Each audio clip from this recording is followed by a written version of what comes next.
friendship or you don't. I was about to give you a compliment too, Steve. I was about to give you a really Throw good, it out anyways. I'll do it anyway. Let me change face. Let me change face, okay?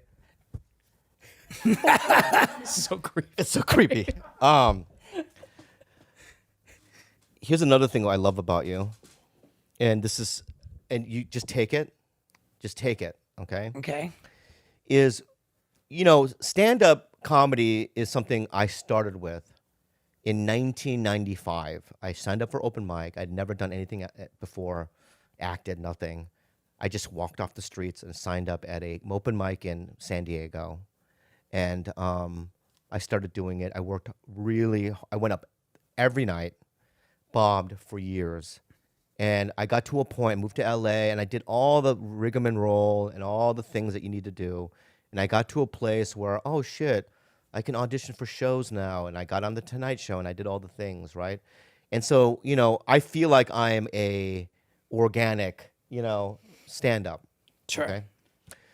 And, as comics, when we talk, right, we see actors and other people from other fields, right? Crossover and do stand-up, right?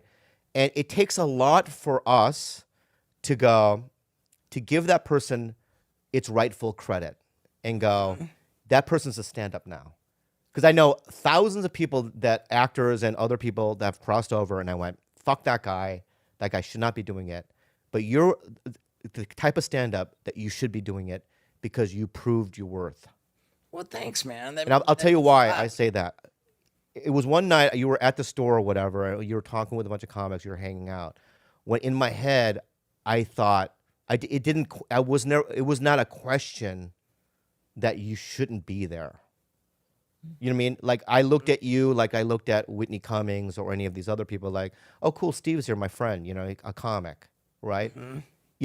A long time ago when I saw you staple your nutsack at the Mint, right, back in the day, right, I wouldn't even fathom that I would even accept that. Like, there's a rare case. You are like that.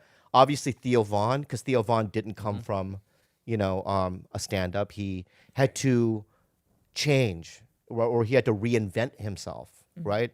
And you did, and I knew this also when you invited me and Ian over to your house, because you were working on your first special, to give you notes. And Ian and I still talk about it, how we respected that you wanted our, notes and your help with your special. It was like, I just, my hat's off to you.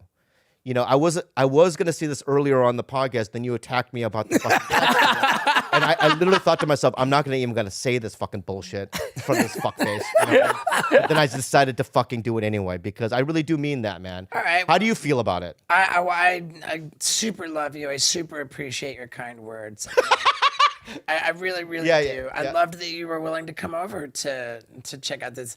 And if I recall correctly, it was like, I think it was like a week or 2 weeks before I was actually going to tape the special. Yeah.